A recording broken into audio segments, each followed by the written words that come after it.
Tajuk kita hari ini bab 4.6 kemandulan dan pencegahan kehamilan. Apa maksud mandul? Siapa tahu mandul tu apa? Boleh dapat anak ke tak? Tak boleh ada ya? Tak boleh. Tak boleh. So kemandulan tu orang yang susah nak dapat anak. Dan ada orang dia banyak pula anak. Jadi kita terpaksa dia cegah kehamilan pula. So tajuk kita hari ni ialah kemandulan dan pencegahan kehamilan. Okey, kemandulan. Ni apa gambar baby?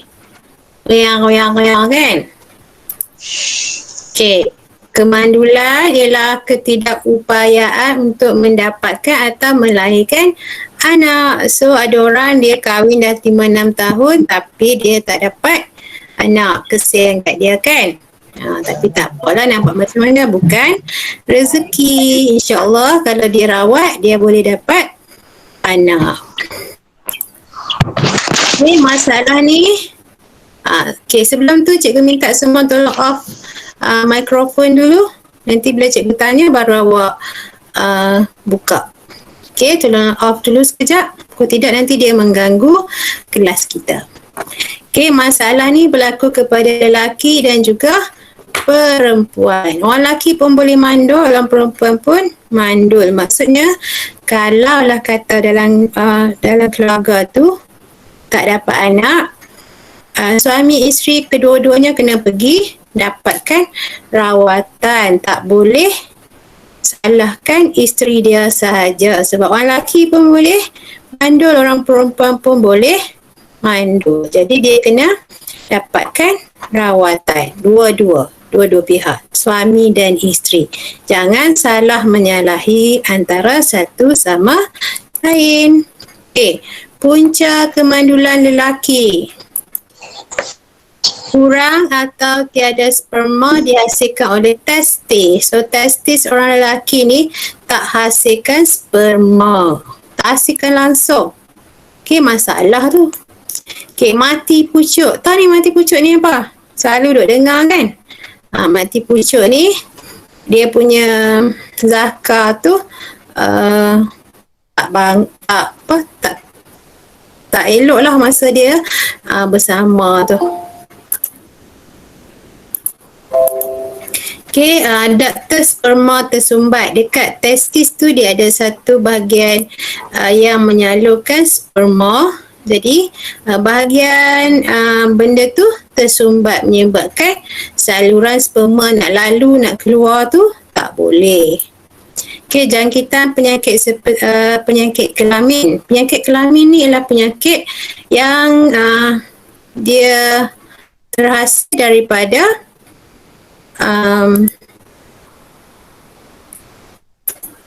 dia terhasil memang daripada hubungan kelamin. Contoh dia penyakit AIDS. Kan? Pernah dengar AIDS kan? AIDS dia adalah penyakit yang kurang imun badan dia dah berkurang. Salah satu punca, bukan semua, salah satu punca ialah dia melakukan hubungan seks dia, hubungan dengan pasangan yang berbeza-beza, bertukar-tukar pasangan. Okey. Lagi dia homoseksual. Homoseksual maksudnya dia suka sama-sama perempuan, suka sama-sama lelaki, berdosa tu. Okey, so boleh menyebabkan penyakit kelamin. Penyakit kelamin yang lain ialah gonoria. Gonoria ni dia adalah kalau kita tengok dia punya kemaluan tu naik nanah-nanah, biji-biji dan jangkitan penuh dengan nanah lah. Okay, sifilis pun sama. Kadang yang suka buat oral tu, yang suka dengan mulut dia, penuh mulut dia naik macam kudih-kudih tu. So sebagai orang Islam, kita tak boleh buatlah hubungan-hubungan terlarang ni, sama jenis, bertukar-tukar pasangan, semua tu boleh menyebabkan penyakit kelamin. Okay, boleh mandul. Okay, ketidakseimbangan hormon. Seorang lelaki tu dia punya bahan kimia dan hormon dalam badan dia tak seimbang. Masalah kesihatan yang mempengaruhi sistem pembiakan. Kadang masalah kesihatan lain, dia kencing manis ke, dia darah tinggi ke, menyebabkan masalah pembiakan juga. Punca kemandulan perempuan. Ni sperma main kat ovum pun tak mau. So, masih juga tak terhasil fetus, embrio. Ovari tidak menghasilkan ovum. Ovari orang perempuan tu pada hari subuh dia tak hasilkan ovum. Ketumbuhan pada uterus. Ada orang perempuan yang ada ketumbuhan dekat dia punya sistem pembiakan dia dekat uterus dia tu. Dekat rahim dia ada ketumbuhan. Tiub falopio tersumbat. Kita tahu hari tu tiub falopio di mana tempat ovum tu nak tunggu sperma tersumbat. Jadi sperma tak boleh sampai kat dia lah. Bentuk uterus yang tak normal. Ada orang bentuk rahim dia terbalik, tak normal. Kegagalan proses penempelan embrio ke dalam dinding uterus. So, bila dia dah bersenyawa,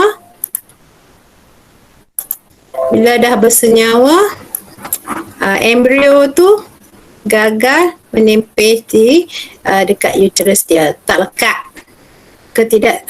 Keseimbangan hormon. Masalah kesihatan yang mempengaruhi sistem pembiakan. Masalah kesihatan macam yang tadilah, kencing manis kadang, darah tinggi dan sebagainya. Tu cara mengatasi kemandulan. Yang pertama untuk perempuan, rawatan hormon. Tu cucuk hormon supaya lebih seimbang hormon dia. Rawatan ini dilakukan terhadap perempuan yang tidak boleh menghasilkan ovum. So, kalau bagi dapat rawatan, so doktor akan bagi rawatan hormon ni lah, cucuk supaya dia hasilkan ovum. Hormon disuntik ke dalam badan perempuan untuk merangsang pengovulan. Pengovulan ni ialah yang proses di mana ovum dilepaskan di ovari tadi kan. Hari tu kita belajar. Ni pembedahan. Nama dia laparoskopi ya. Di mana laparoskop ni digunakan, dia masuk kamera. So dia tengok apa masalah kat dalam tube dekat uterus tersebut. Ini ovari. So tube fallopian. So masalah ni semua dia boleh tengok, dia masuk ke pusat.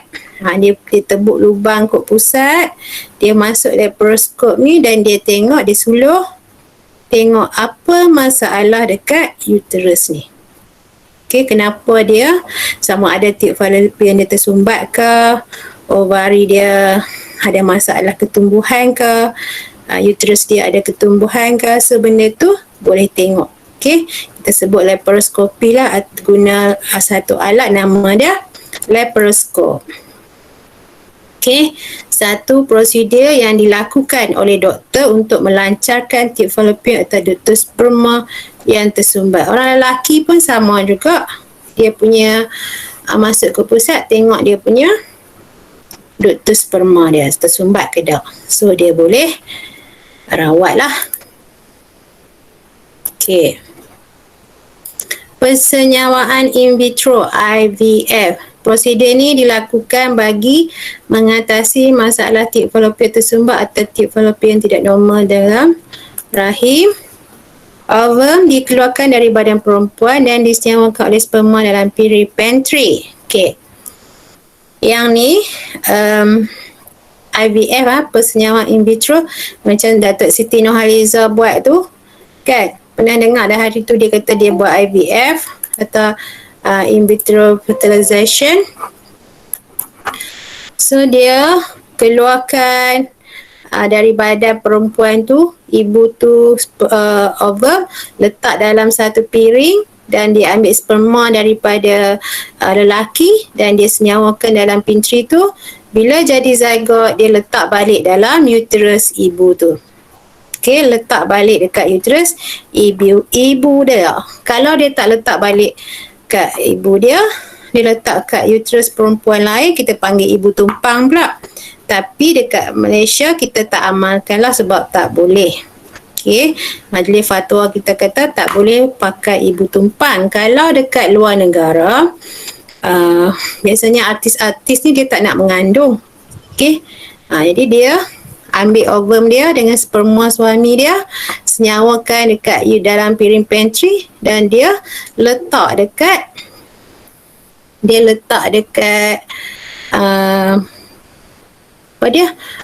uterus orang lain, itu perempuan lain. Okay, biasanya dia orang-orang India yang sebelah India dia miskin, jadi dia ambil upah untuk mengandung. Okay, kat Malaysia kita tak buat sebab tak diterimalah oleh fatwa kita. Okay, tu di luar negara sahaja di mana dia pakai ibu tumpang. Tapi kat Malaysia syarat nak buat IVF ni, dia mesti sperma daripada suami dia dan juga ovum daripada ibu dia yang telah berkahwin. Tapi ada masalah nak dapat anak. Okay, dia buat persenyawaan dan dia masuk balik ke dalam uterus ibu dia dan ibu dia akan mengandung macam biasa sampai 9 bulan dah melahirkan. Macam Siti Nurhaliza buat baru ni tu. Kalau awak baca, kalau ada masa, cuba baca tengok tentang Siti Nurhaliza buat IVF. Okay, semua kenal kan Siti Nurhaliza tu siapa? Baru ni dia baru je dapat baby IVF dia yang kedua. So kos dia memang mahal.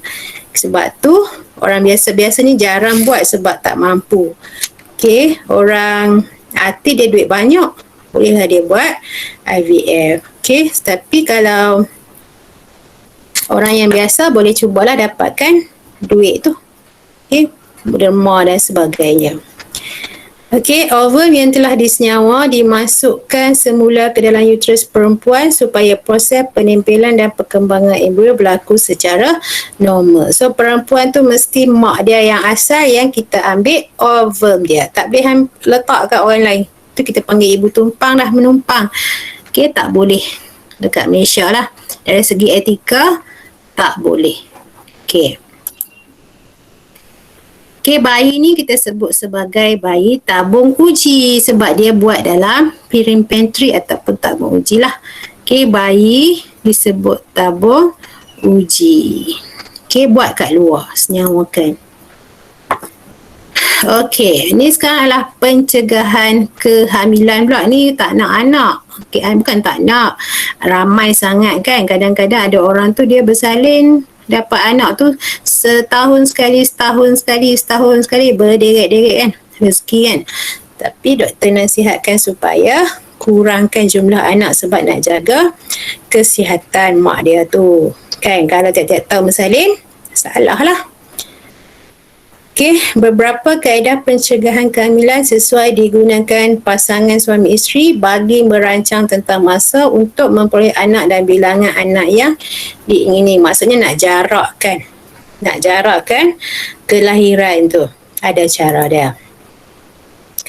Okey, namun begitu, kaedah ini bukan untuk menggalakkan pasangan lelaki dan perempuan bebas untuk melakukan hubungan intim tanpa ikatan perkahwinan yang sah. Berdosa. Ni dosa kan? Okey. Ni ialah pil pencegah kehamilan. Ni kalau awak tengok mak awak selalu makan. Okey. Pil ni dia ada hari-hari dia. Awak tengok Saturday, Sunday, Monday, Tuesday.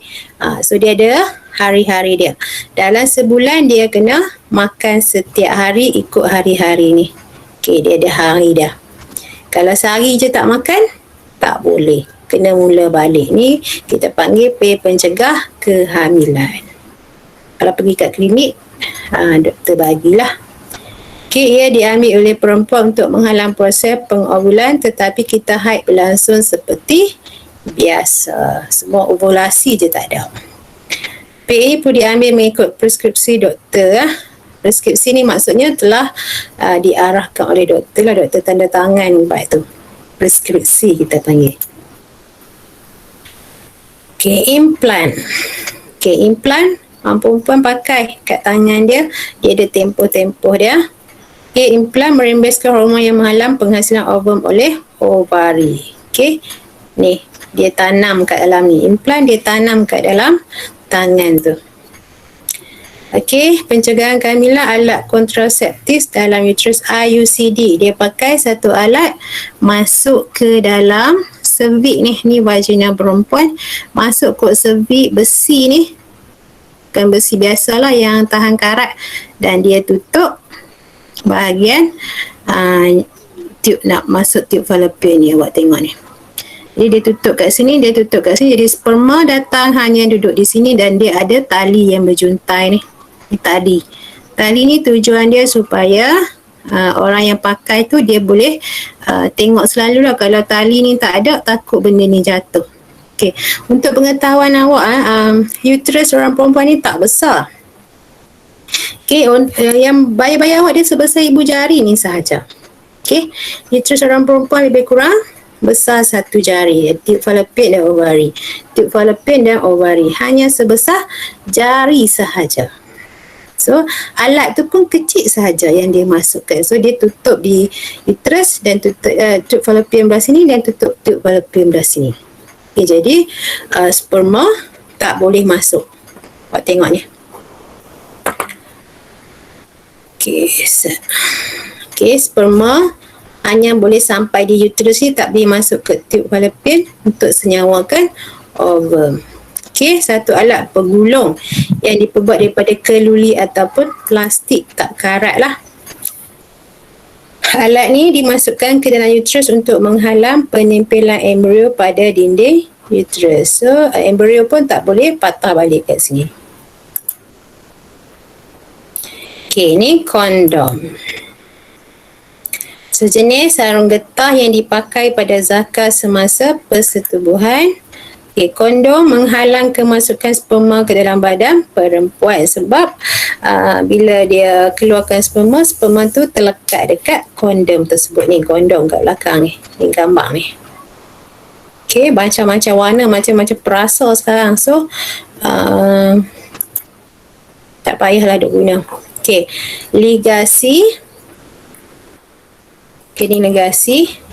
Prosedur pembedahan yang dijalankan untuk memotong dan mengikat kedua-dua tube fallopian perempuan. So, tube fallopian tadi tu dia kerat dan diikat. Okay, dan disambung balik. So, sperma memang tak boleh masuk lah. Okay, selepas ligasi, sperma tidak dapat sampai ke ovum dan persenyawaan dapat dihalang. Okay, yang ni kekal lah. Ligasi kekal, tak boleh dah nak dapat anak semula. Kalau perempuan yang dah buat ligasi ni dah potong tube fallopian dia dah tak boleh mengandung dah. Okay, yang ni lelaki vasectomy, di mana dia punya salur sperma tadi tu. Okay, dia ductus sperma tadi. Kan tadi mula-mula masa orang yang tak boleh nak mengandung, dia punya ni tersumbat. Orang yang mandul ductus sperma dia ni tersumbat. Sekarang dia nak cegah kehamilan, dia buat vasectomy di mana kedua-dua ductus sperma ni dipotong. Jadi sperma tak boleh keluar. Yang ni pun kekal. Tak boleh buka balik. Okey, selepas vasectomy, seseorang itu masih boleh mengeluarkan semen, tetapi semen tidak mengandungi sperma. Semen ni ialah air mani. Okey, so air mani tu yang keluar tu dalam tu ada sperma kalau orang yang normal lah. Tapi orang yang dah buat vasectomy ni, dalam air mani dia dah tak ada sperma.